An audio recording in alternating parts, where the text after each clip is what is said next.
Kris, welcome to Titan Muscle and Mind, mate. I've been wanting to get you on my podcast for at least 2 days. I'm only joking. At least 2 days. Wow. I tell you what, I must be a very special guest. Well, thank you ever so much Yeah, for waiting yeah, 48 hours. yeah. No, but Kris, honestly, just to give people a background about our history, we've been mates since 2004, and we met in my gym in Rockdale, and we've been close ever since. You've stayed at my house a few times, and I've stayed over in Boise and in LA with you. And mate, I know we muck around all the time, and we pay each other out, but honestly, I'm honoured to be your friend first and foremost.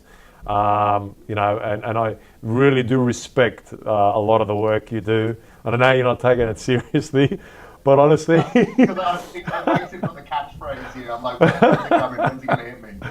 but honestly, I do, because I never forget the moment we met through. I forget the girl's name, where you were writing.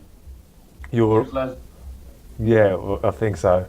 Remember that? Yeah, yeah. She was And a therapist and maybe she was lesbian? Oh, no. no, she wasn't, but she was a Well, massage therapist, and you done a write up on our gym, and then we became friends there, and 6 months later you moved to the States. But for those that don't know you, and mate, you're everywhere. You're everywhere. You got Kaged Muscle, you got Gethin gyms, you've done DTP before that, and I think you still may. But obviously, I've seen how you've evolved from your days at Rockdale. For those that don't know you, tell us a little bit about what you do and what you're doing at the moment. Okay, sure. Well, the weird accent comes from Wales and living in Australia for 5 years as well, and living in the US for, God, how long have I been here now? For 10 years on and off, because I left there and went to India for nearly 4 years as well. So I got a bit of a mongrel accent now. And I left Wales in the 90s to work on cruise liners. I needed to get a ticket to leave Wales because I was involved in a lot of partying, drugs, alcohol, and I didn't want to become a part of my social circle. So I went to college and studied international health and sports therapy for several years. And that was my ticket to get out. And it was something that I could retain. I was terrible at school, useless. I hated every minute of it. People who said those are the best years of your lives, I don't know what they were smoking, because I hated it. I didn't want to be around people, didn't really want to be around the teachers. I just wanted to be on the farm, playing on my motorbike and stuff like that. So when I actually got an interest in health and fitness, bodybuilding more than anything, I found that I was able to retain everything that I was reading on it.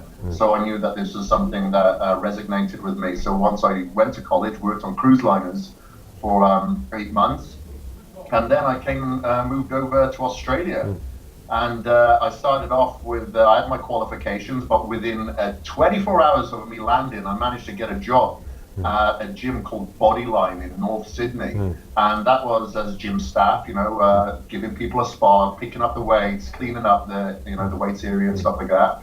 And at the same time, I was doing a lot of other sort of jobs. I would be like in the shopping mall, giving out lint ball chocolates. I remember those up and go Tetra packs. I was in the streets giving away, I was like that promotional guy in my spare time, just trying to make ends meet. And then I wanted to start up personal training as well, because those were where my qualifications and passion lay. So I utilized my cardio as an efficient time to put out a lot of trifold leaflets into people's letterboxes. And I started this company name called Future Physique. And I offered mobile personal training. So I'd go to people's home, I'd be on Balmoral Beach, Neutral Bay, Willoughby Gym. I was doing personal training in there, and I saved everything that I had until I was able to afford my own gym, which was a terrible mistake. Because all of a sudden I had overheads. I was working personal training from 6 in the morning until 9 in the evening, every day of the week. Saturday was until 2 o'clock. Sunday I would have off, so I'd often come down to your gym just to get away from my gym. I still wanted to be at the gym. And then after that, I decided during that time I just wanted to reach out to more people. So I started writing for publications, and that's when I featured your gym as well. So I bought various books on grammatical writing. Taught myself how to write, and which took me into another venture when I decided, okay, I enjoy this. I want to take this up full time. and I decided to, go for quite a hefty risk, sell everything, and move to the US, the Mecca, Venice in LA, and I decided I want to try to make it. So I had enough money in my pocket to basically go over there and find a place to stay and try to get some work. And within 6 months, I got a writer's and photographer's contract for Weeder Publications. So that then led to me publishing my own publication for 2 years called Caged Muscle. And then that got the attention of Ryan DeLuca, the then founder of bodybuilding.com. So that took me up to where I am now, Boise, Idaho. And so I was the editor-in-chief there for several years. But then I left. I got kicked out of the country. Yeah. We can go into details about that if you want later. Yeah, we will. And, then I decided, okay, what's my next move then? And I had an opportunity come up for me to go and train a very famous Bollywood actor called Hrithik Roshan in India. So I flew over there, or he flew me over there, and I gave him a consultation, realized that this guy was very intuitive, he was serious, he would definitely do everything that I told him to in order to get a transformation within a very short time period. That he did, which gained a lot of nationwide exposure, which created more demand for myself from other Bollywood clients. So I ended up staying there nearly 4 years. And within this time, my waiver was granted to come back into the US. So I had my green card. So I was coming back into the US, covering shows, being on the bodybuilding.com booth and stuff like that. And then after several years of being in India, decided to come back to the US to start Caged Muscle. I started Caged Muscle while I was in India with two of my co-founders. So started up a supplement brand, which brought me back here. And currently what I'm doing now is the CEO. Look, you talk about no excuses. You're very well known for transformations, right? And you haven't had things go your way. You know, getting kicked out of the States, right? Going to India, getting ripped off in India, right? When you talk about no excuses, you've had your fair share of times where you felt like, is what I'm doing worth it, right? And you've worked hard. One thing I know about you, you're extremely disciplined. You work really hard and you make no excuses. But there was times there in India where things weren't going right for you, right? Would have been easy to throw in the towel. And 99% of people probably would have thrown in the towel, Kris, because of what you went through. What made you not give up? Was that in your DNA? Was that something you've been brought up with? Or did you have a bigger purpose and intention in life that you knew that you were going to find eventually? You know what, at that particular time, I don't know what it was, because I can look back in hindsight and probably tell you what it was, but I don't know if it was my upbringing, because that was a different situation. And mentally I had to get myself out of it, so I knew that I just had to separate myself from India at that time. It was very difficult to find out who you could trust, because what I found out quite quickly, the people who become extremely close to you were the ones that were actually stealing from you. You know, so there was a gentleman over there, a promoter, who ended up stealing over $100,000 from myself and my then wife, my ex-wife. And not only that, I just wasn't in the right place. So even though I was sticking to a typical bodybuilding diet and I was looking at the macros and the calories as my consumption, I wasn't looking at the information and the forms of those foods and the negative effects that it was having on myself mentally, because I think I was getting a lot of chemical inflammatory responses from that food that I was eating that was leading to chemical responses. And I don't know if there were mold toxins in the apartment, because in Mumbai it's extremely humid. So, you know, appliances break down within a year of getting them because of the humidity. And I think there was a lot of mold that was in the apartment, which was affecting me mentally as well. So everything had a compounding effect.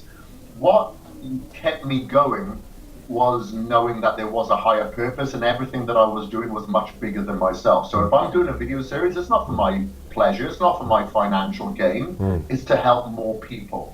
Because I know there's a lot of people that message me and say they went through the absolute dumps, their husband was suicidal, or you know, somebody was dealing with a crazy medical condition and they were 400 odd pounds, but now they've found an opportunity which has created a bigger light to work towards, and now they've found a newfound appreciation for life.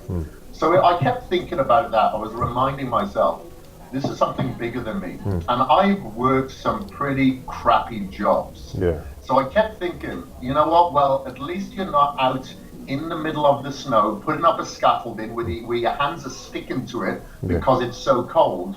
At least you have something that's much better that you can work towards, that can possibly evolve instead of dealing with monotony. So I think that's what it was that kept getting me out. I had to keep reminding myself, and a friend of mine just told me this recently, and she said, you know, the voices in your head, the voices in your head aren't your voices.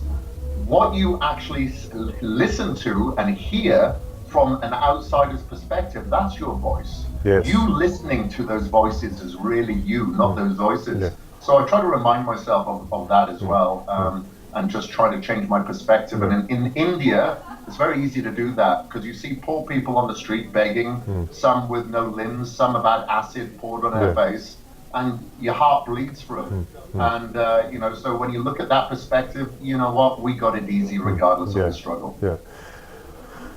When I look at your life, I look at these amazing transformations that you've done.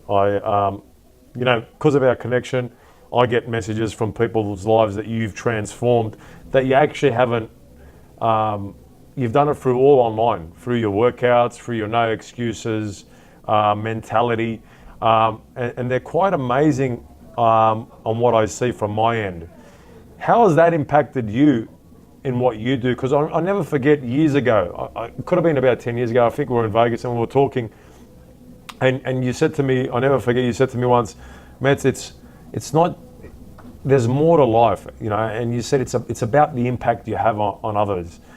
Do you, like, you do that so much, do you realize just how big that is? Well, I try not to allow it to sink in, to be honest with you, because I'm all about outputs. I don't like accepting. So it sounds really weird, but when someone gives me accolades and someone's saying, oh, you've done this, you've done that, I feel very uncomfortable, to be honest with you. I'm not very good up close. When I'm at expos, I'm so humble, and I really appreciate these people sharing this with me. But it makes me feel uncomfortable because I don't want to be softened at the sides. I need to condition my resolve. And you see, like, celebrities in all sorts of entertainment industry, whether a musician or whether an actor, sometimes it can change them. And I wonder if it's because they started to, you know, absorb a little bit too much of the accolade, and then all of a sudden their ego expands. I never want to be that, so I always try to shield it off. I don't become close to many people. And you know, I've just always been quite of a, you know, my own kind of person, and I just love output. That's what I want to do. I'll do this and I'm on to the next thing. I'll do this and I'm on to the next thing. Ask me to market that, ask me to appear and talk about it, whatever. I'm not very good at that. I like the distance, just like the distance that we have. Well, you know, like you're such a close friend of mine. You're a very close friend. Everybody that I'm close to are at a distance, you know, for some reason. But if I was there, we would be very close. You know, with acquaintances. But there's only certain people, regardless of where they are in the world, that you just get a certain vibrational match, and it's very few and far between. But I don't put myself out there to find any more. I mean, like, one thing that I know about you, and doing seminars here at Titan Fitness in Coogee, it was like, Mets, I know I'm doing the seminar, but I just want to get there right at the end, because it just has an effect on me. Because you're a massive introvert as well, which people don't realize. Like, you like to be, you know, on your own. You love your time with yourself, and which is very important. I feel like it's very important for individuals to enjoy their time that they have with themselves. Otherwise, they're looking for the happiness within others, and sometimes they're not going to get that. And you do that really well. Men, I've noticed that more with men than female. We like to have a company more so than females. I think that's just my observation. No, look, I kind of agree with that. I mean, my wife might disagree, but I agree with that for sure. Well, she ended up admitting it. I know. But what I've noticed about you, like, you talk about output, you talk about going to the next thing. You don't what that tells me is that you don't allow anything from the past to hold you back from keeping moving forward. And a lot of people live in the past, and that's where they have most of their problems in life. How much of a believer are you in going, live right now and move to the next thing? Definitely, 110%. A lot of people will ask me about, next year and stuff like that, especially when it comes to relationships or whatever. I'm like, I have no idea. I live for today, and however I live today will dictate what tomorrow will be. Whatever I do tomorrow will dictate the following day. And I definitely don't think about the past. There's certain attributes of my past that I really like because it's instilled certain principles within myself. But I never look back at like past achievements, and I've always been like that. Like when I was racing motocross, I've got my trophies. I just go straight into the attic because what are they really? Yeah. I prefer to be awarded a pair of jeans or something. At least I'm going to use them. Yeah. But it's not something that I've looked back upon. So that's why I said I'm probably not the best person to employ for marketing because once it's done for me. I like to move on to the next thing. I like to have purpose. Yeah. And purpose is usually forward, but I don't like to think too far forward where I'm not present. Yeah.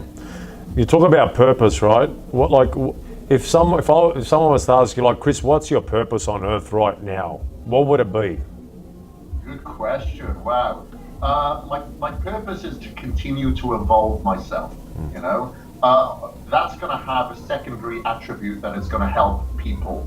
How I impact them, I don't know. That's going to be all dependent on that individual. But if I can evolve, if I can learn, much like I feel like we're very equally matched in regards to how we're evolving, how we're thinking about health, how we're looking past the vanity aspect and more internal, because it makes us feel good. And if we feel good, we can impact more people. And that's how I think. I'm thinking if I can improve my health span, if I can improve my cardiovascular functioning, my performance in some which way or another, that makes me feel really good, man. Yeah. Like that's my hobby. Yeah. That's what makes me feel good. It'll be that and get in a parking spot right next door right at the front door of the supermarket. Yeah. Those things get me on. Yeah. What I like about you and what most people don't know about you live a very simple life. Like you're not looking for much, right? I see a lot of people and you'll see it too, Kris. A lot of people are suffering from anxiety and depression nowadays. A lot. Before you were just talking about purpose. Do you see that a lot around you? Do you see that as being part of a bigger epidemic? Obviously, cancer is probably going to be number one soon. But do you look at that as a correlation to what's going to happen later on in people's lives? Sure. I get reminded of it every single day. Unfortunately, I just spoke to my father yesterday, and he was telling me, David Evans' father, Evan Evans, that we used to race motocross with, he died, cancer. I'm like, wow, another one. Like when I was growing up in Wales, I didn't know anybody dying of cancer. I'm sure there was, but there was definitely nobody in my immediate vicinity, and definitely no one in my family. But it seems to be more and more. And if you look at the statistics of Alzheimer's, once upon a time it was just people in their 60s and 70s that were getting diagnosed, and further. Now it's people in their 40s, and you see people younger than that, always forgetting something. What did I come into this room for? Where's my keys? That could be the early onset of it. And that's just the icing on the cake. You look at bipolar, you look at heart disease, obesity, diabetes. It's all going through the roof. And of course, it's our environment. We can't completely control it, but we can keep our head afloat at least. But unfortunately, outside of the gym that you're in right now, as soon as you go out there, you could be in that gym for 1-2 hours of the day, but as soon as you're outside, it's marketing, marketing, marketing. And you would think that all these huge companies have your best interest at heart, but they don't. They have their pockets at heart. And what they want to do is provide a product that is going to keep you addicted and hooked because it tastes so good, it smells good, it gives you an endorphin rush. But that inflammatory response it's given you, it's slowly killing you. And unfortunately, like obesity is the biggest terrorist act in the world right now, and we're doing it to ourselves. You talked about cancer. I see a lot of things starting from anxiety and depression in young people. And a lot of it's probably because food's so much more overly processed. but they're exposed to so much more through social media, their phones, their computers, and everything else, even without them leaving the house. This is them just staying in the house now, not even leaving. When you have a look at everything that we're exposed to, they're trying to keep us in the house and be on our phones and order everything, right? Yeah. And everything is more processed.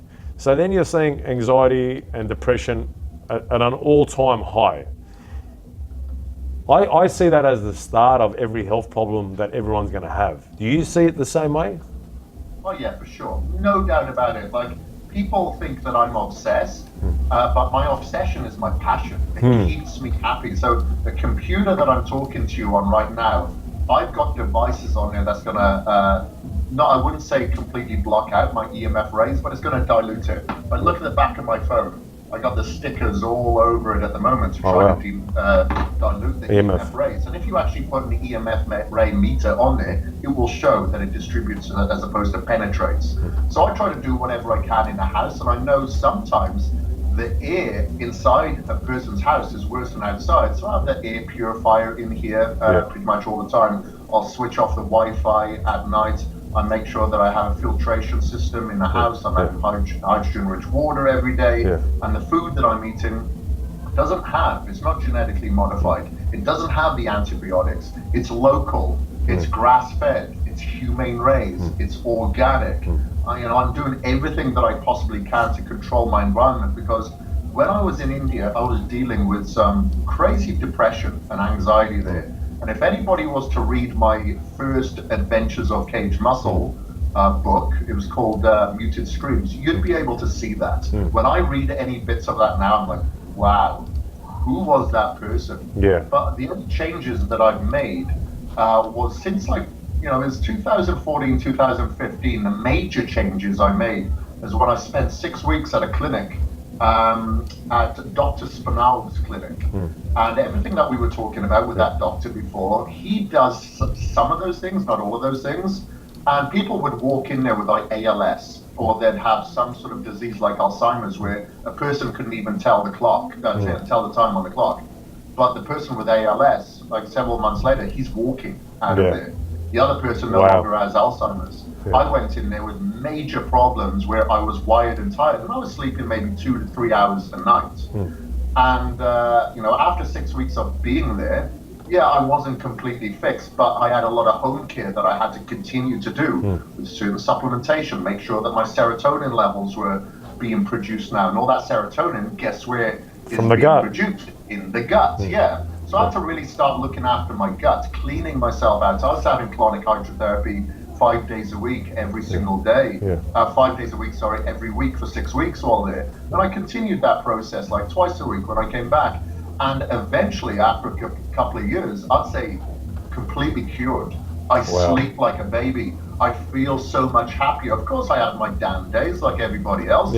But now I know how to recognize it and control it. And it's definitely not the epidemic that I was dealing with a few years ago. And it's mostly come from the changes of my foods. Not so much the actual, have I swapped protein for salmon? No, it's the forms of those foods. So making sure that beef is grass-fed and make sure that salmon is not farmed. I just want to paint a picture for the people, because when you stayed at my house, you never slept. So I actually know that about you, and it's funny we talk about gut health and you talk about depression and anxiety during those periods where you didn't know you had an issue down there. You went and got tested. I was talking to my brother a few weeks ago, and we were doing a seminar upstairs, and for the first time ever, he said this to me. He said when he had H. pylori, which is a massive gut issue, he said he was depressed and had anxiety every single day, but he didn't show it. But he said, you'd never think that, right? No, never. And it was the first time he actually said it, because I had him in the seminar and I was asking him questions. I go, how bad was it? He goes, well, I had anxiety and depression every day, but I didn't tell anyone. It goes to show, and this is what I'm trying to get back at, right? When I'm saying young kids have anxiety and depression at a younger age, like when we were kids, we didn't have that. We didn't even know what that was. Didn't even know what it was, So it shows me how overly processed everything is. But we weren't exposed to this either. We weren't exposed to this. We weren't exposed to, well, I wasn't. I was never sitting in front of a computer. I can't even use a keyboard anyway, so I was kind of cool. So that's why I'm probably further ahead than you. But anyway, but that tells me the issues kids are having at a younger age. Because if my brother, which I never thought he'd feel like that, you didn't know why you felt like that. You went and got tested, and you realised you weren't getting enough sleep. But I think back then you realised like not getting sleep is kind of normal, right? Right. And now that you're sleeping, how important is sleep? Crazy important, because now I can see in hindsight the implication that it was having with me. But at that particular time, because I had that kind of warrior mindset, and I'm like, okay, I will defy sleep. I don't need sleep. I can carry on. I'm not weak. Because whenever I was feeling tired, I'm like, okay, screw this. Let's go to the gym. Yeah. You know, I would push myself. And the funny thing was, when I went to that clinic, I was so sick. I didn't realize it. But the thing is, because that mentality had defied all these side effects that I was feeling, I was actually getting sicker inside. Yeah. So when I was going through the detox, you know, I'd have the IV of various things, glutathione, ALA, etc. And I saw other people that were just passed out after their IV and then need to recover for a couple of hours after. And I would ask them, what are they taking? And they're like, you're taking more than what they are. Wow. But because you've created this defense within you, it's just, you know, you've just created this mentality. But unfortunately, that mentality is making you sicker, because when they were feeling the side effects, you were plowing through them. You know? But I think in this day and age, like you said, with a lot of kids dealing with anxiety and depression and stuff like that, a lot of it not only is coming from the food, it's coming from their dependency on these phones. Because this gets people depressed. A lot of blue light exposure, as well as the EMF, it's addicting. It's addicting. People can't eat without their phones. They can't go to the toilet without their phones. They can't go out for a meal with each other without, you know, getting up as soon as an alert comes on. They're looking up. Okay, a message is just coming off the phone. They're addicted to it, and it's terrible, because I know how that feels. Because I felt it myself. My work is on this phone. You know what I mean? But I try to bookend and balance everything now. So throughout the day, I try to have a very intensive time of work with no distraction. No distraction. Only because I don't want to end up working 18 hours and not be enjoying my life. So it's very important. About 6 o'clock, okay, I'm off. Now I spend time with my girlfriend. I take the dog for a walk. I'll fix the chicken coop, whatever. So then I feel good about having some normality. And if I go out, chances are in the evening I'm leaving my phone behind. But I definitely don't have the phone up in bed or anything like that, which a lot of kids are doing today. They have it, you know, next to their head, and that Wi-Fi is penetrating their brain 24/7, and it's not good. It's not good. And obviously, look, you've worked with some of the best doctors in the world. You've interviewed some of the best as well. So like, whatever you're saying is actually true, because I've seen it, right? But I've also seen what you were like. You used to be that guy that used to work 18 hours a day. You were that guy that never stopped. And you realize exactly what is needed to actually live a happier life now. You're more in control of your life, because when I've known you for a long time, Kris. Look, it's almost 15 years, right? And I know your transition. And it's funny, we're evolving at the kind of same rate in terms of where we're going in life. We talk the same, we speak the same. You were in an unbelievable shape and you were unhealthy, right? So you can look great. Now I'm in terrible shape, but I'm healthy. But what I'm saying is, like, you're talking about vanity, right? And if you look at our industry, like, I look at it like this, a lot of people need help. A lot of people just in our industry, even people in my gym, even people in the gyms across America and around the world. It's like they're getting fed the wrong information. We're getting fed the right information now because we understand. I think we've evolved, we've gotten older, we've seen people die around us. It's changed us and it's made us become the person that we are.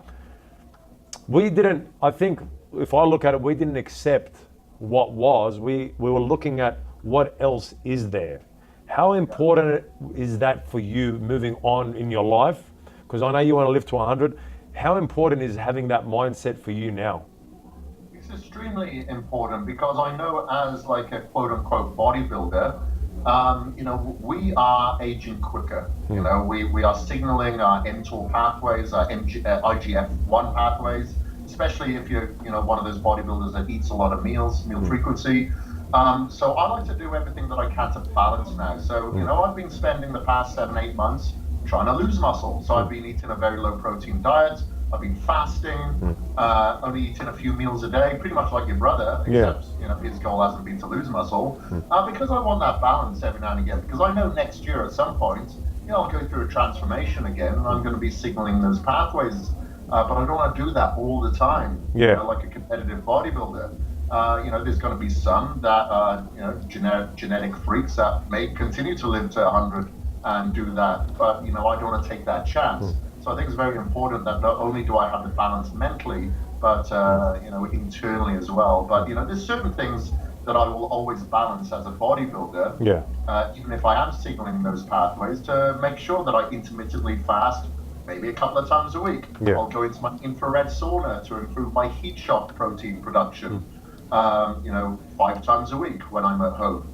So there's certain things that I'll do to ensure that I balance that bodybuilding lifestyle to be the healthiest it possibly can be. And I think where you're going, and correct me if I'm wrong, you're going through this transition period where you're looking for, how do I get to that next level and keep doing what you're doing with your health and find that perfect formula where you can actually look good on the outside and feel good on the inside. Would that be something that you're going to sort of work towards? Yeah, for sure. Definitely something that I've learned from a couple of people, like your brother, for instance. Like Murat is looking absolutely phenomenal. So he inspires me in several ways. Number one, the guy's only eating a few meals a day. So he's listening to his body. He's not reading and listening to what other people are doing. So he's very intuitive in that way. Number two, he's fasting. Like when you guys flew from Vegas, you fasted all the way back to Australia. I don't know if you enjoyed it, but I'm sure it didn't bother Murat at all. And number three, if I look at his age now, he's older than me, but he looks absolutely phenomenal and put people to shame who's half his age. So that's inspiring. So it makes me think, okay, we can look like bodybuilders, but we can be extremely healthy at the same time. I think that's important for people to understand, because our industry, sometimes when I look at it, and I'd go up over the 90% mark where people are just getting steered in the wrong direction, but it's only because it's the way it's always been. And when you look right into health and you look more into gut health, it should be a lot different than what it is, because we're seeing a lot more symptoms in individuals, and a lot of people that are coming to our, like even to my gym, I'm seeing a lot more problems, and I go, I know exactly what you need to do. And my gym's now transitioning into more of a holistic life, more about gut health, and we're providing the information and the necessary tools for them to live that way, because I want to see longevity in people, but not longevity in the sense that live till 80 but have Alzheimer's or dementia from 60. Live till 80 and live it on your terms. When I look at what you're doing with Kaged Muscle, I know that everything you put in there is efficacious, right? You've tried it on yourself, and you'll always source the most expensive raw materials around the world. And you've always been that guy that goes, I don't care about the profit margins, as long as the people that are getting my supplements and consuming my supplements are getting the perfect dosage that's going to help them. You've always been like that. Why do you think Kaged Muscle is so much more different to every other company? Well, just like a lot of other companies in other industries, isn't it? It's all about lacing your pockets at the end of the day. It's funny, I was talking to somebody who was a co-founder of a massive beverage that ended up selling to PepsiCo, and he basically said it was placebo in a bottle. That's what he admitted. But that's his prerogative. I don't want to damn upon him now because he's admitted that to me. But that's happening in every industry. Why? Because they just want to fill up their pockets, make a huge profit margin, sell it on to another company, and then create another brand. If that's their goal, or maybe they'll just sell out and live life on a beach or whatever. That's not my purpose. What am I going to do on a beach? I can't lie on a beach. Yeah. My purpose is to provide value and to earn my residency on this earth. Yeah. So in order to do that, yes, those raw materials are going to cost a lot more money. Yeah. So we see a lot of companies that are spending millions on marketing, and that could be online, it could be in publication, millions being at expos, millions on high-end celebrity athletes or anything like that. How much money do they actually have left to put into a product? Not much, but they managed to do it, and unfortunately that consumer is purchasing something off marketing instead of the investment into that ingredient. Now, I think about karma, so you were asking me, how did I feel when I was in India and I got ripped off like 100 grand? I think karma's going to turn around and bite you in the ass. I believe in something. I don't know what I believe in, but I believe in something, and karma's part of it. And whilst I'm here and I have been given this opportunity to have this platform, I'm not going to take advantage of it by taking advantage of people. I'm going to take advantage of it by taking advantage of the expertise of people close to me. And that is, my formulator, Brian Rand, or the formulator who's my business partner in Kaged Muscle. He's an amazing person, an amazing brain, an amazing formulator. I'm very lucky to have that next to me. And selfishly, I want a supplement that I feel very happy that I'm going to put into my body to help me improve my health span as well as my performance, my recovery, etc. So that's just what I want to hand out. So, when I'm doing my video series, the only reason why I'm doing it is because I knew what it was like growing up in Wales, in a village or on a farm, I should say, not knowing who to turn to, not knowing where to get authentic information. So I'm just trying to put out that authentic information now for the people like me that were growing up. I see a lot of comments on your page where you'll say, look, that was me before. I'm not the same person. I'm changing my ways. I'm always learning. And people are always expecting you to be that guy that's always in shape, that's always transforming. What I look at, I'll go, they're so lucky that you're continually learning so you can give them the information that's going to be more important for them to live longer. Sometimes I'll look at you and go, why aren't you doing the same thing you were doing last year, Kris, and the year before? I feel like they should be just grateful that you're constantly learning new things to give to them. How do you feel about that? Yeah, well, I'm always going to get people that want more from you, and they'll always ask for the same. So they'll ask, hey, when are you going to do another video training? I'm like, I've already done a muscle building video training. It hasn't got a sell-by date on it. It still works. And if I'm to go through another transformation, I'm probably going to use a similar program anyway, maybe not the same. And they can go and repeat that. But I'll always be doing new things and video trainers and stuff like that as well. But you can't please everybody. That's one thing that I learned a long time ago. You're going to get a lot of hate on socials, and I get a lot of it. But if anything else, some of it doesn't offend me. Others, I enjoy. Actually, I kind of get off on it because I think, okay, I'm going to prove this bastard wrong. And a lot of the time, I may even think, well, what have you done? Maybe you should go out there and do it if you feel that you're qualified in order to do so. I just stick into my path, and if you like it, great. If you don't, hey, you can go and follow Metz and Allen. But look, I look at it like this, right? Who wants to stay the same if they want to have a purpose on earth, right? Who wants to be the same person the next week, the next year, the next 5 years? You want to keep evolving and getting better. So if people are looking at you and going, I liked you the way you were before, mate, the people that are happy staying the same eventually are the ones that get depressed, because life evolves and changes and they don't evolve with life. Where I see you is you're constantly evolving, you're constantly changing, you're constantly adjusting. So it'd be smart for people to watch you and learn from you and go, he's on the right path because he knows exactly what he needs to do continually to continually improve. And that's what I see, and it's hard, and you're right, you can't please everyone, right? Now, you've gone over to, you've spent a lot of time in India, you created Gethin Gyms, right? And it's growing. What are your plans for Gethin Gyms in India, and are you looking to take it around the world, or is it just going to be in India for now? It's India for now, but we are looking at opportunities in other countries. We're actually coincidentally opening another gym tomorrow, which, well, it'll be in a few hours' time actually, in Kukapalli in Hyderabad area, and we're opening another one next month as well. So we're expanding at quite a good rate. I don't want to increase it that much because I don't want to lose the quality of the facilities.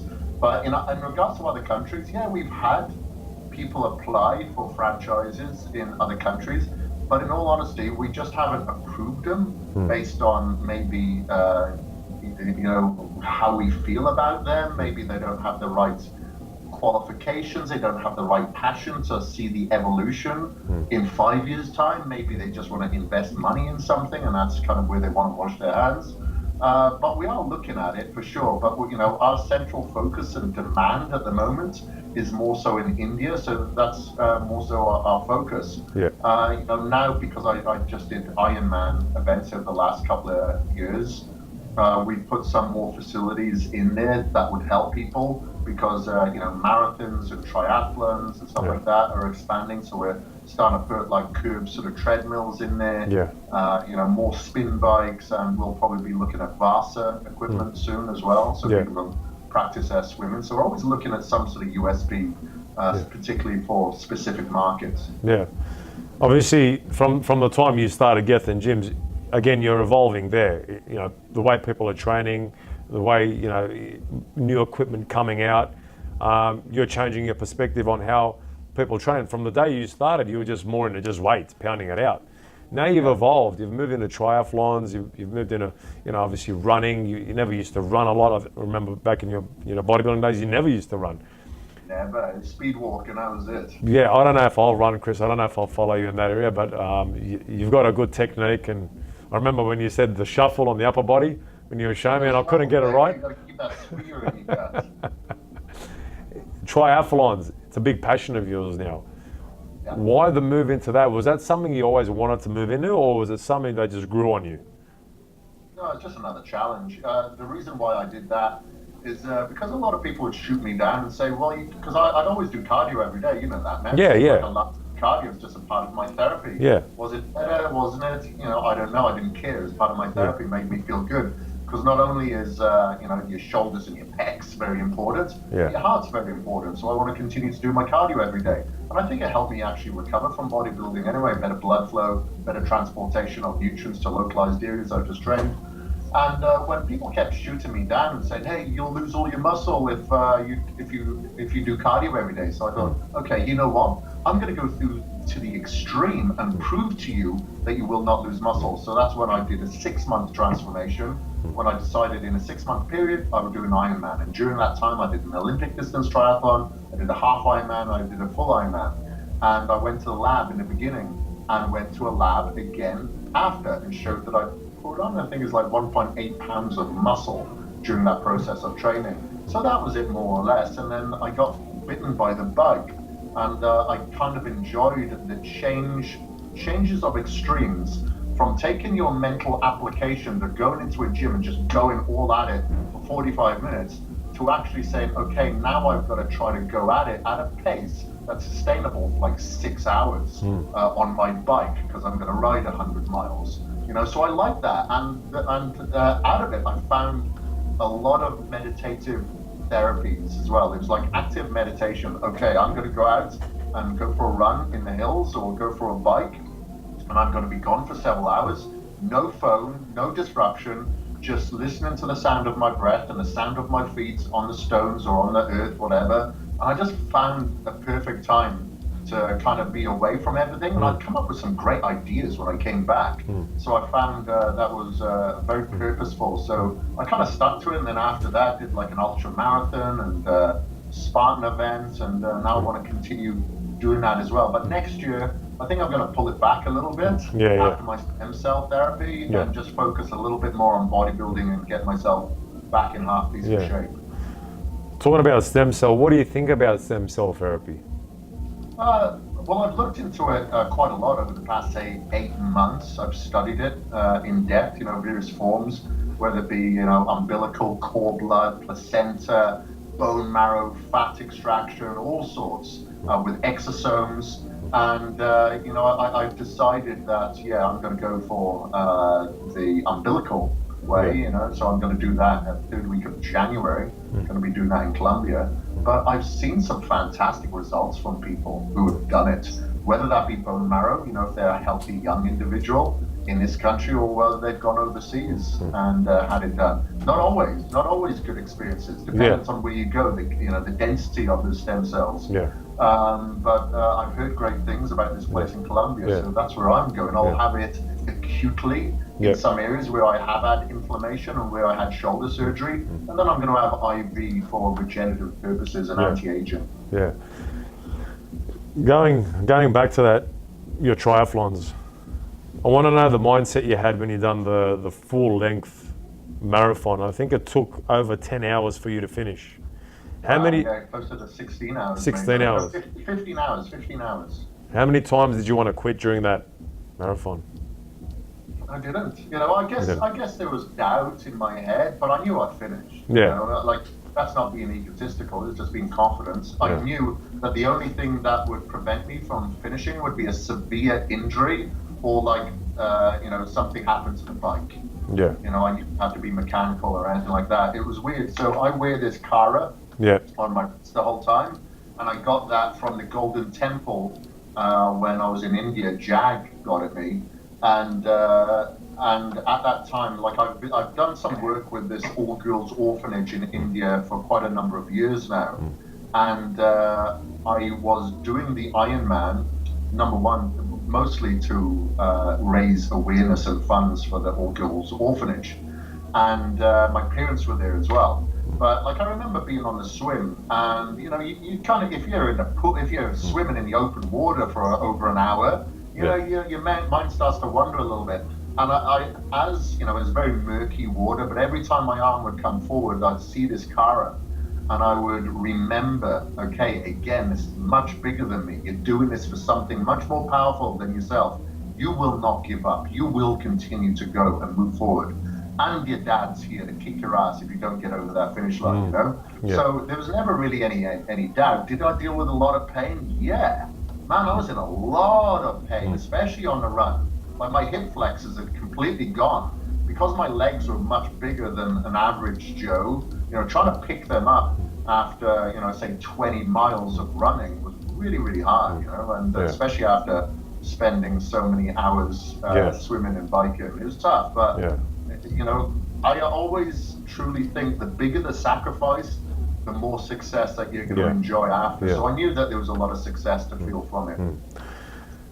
We're gonna kind of round up now, but look, if I look at your life, and a lot of people follow your principles and values, Kris.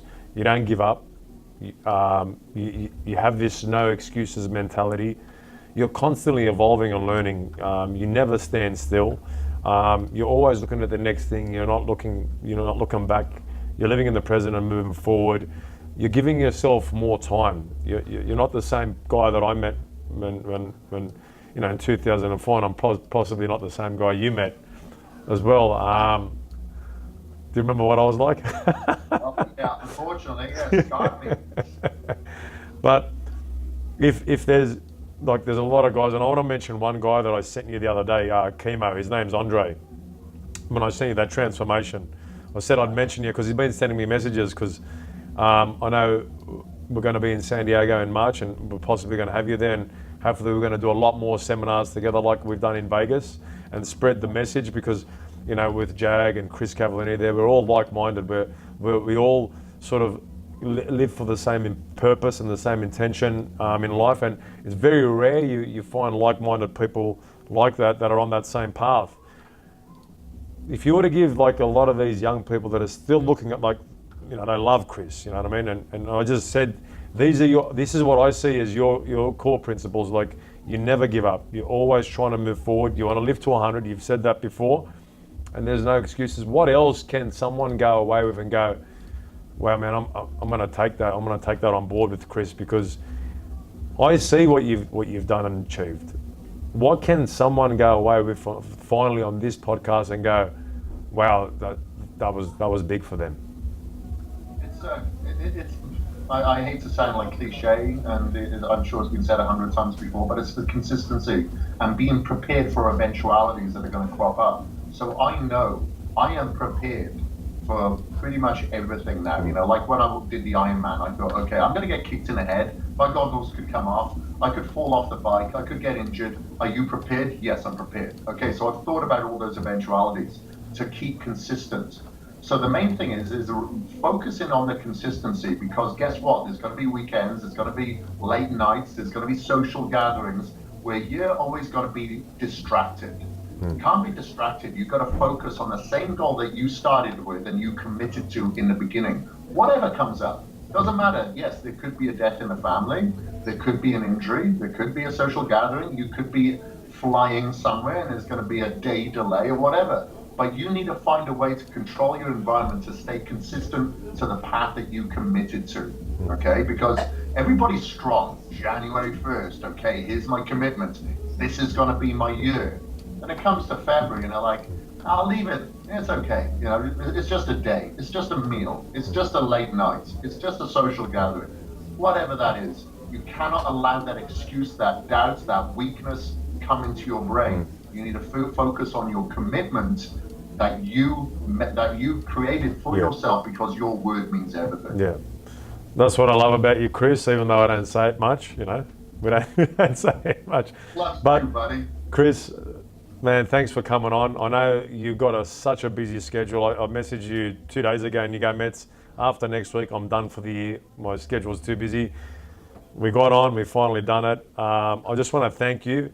But more importantly, I mean, obviously, if anyone types in Kris Gethin, Kris with a K, they're going to find you everywhere.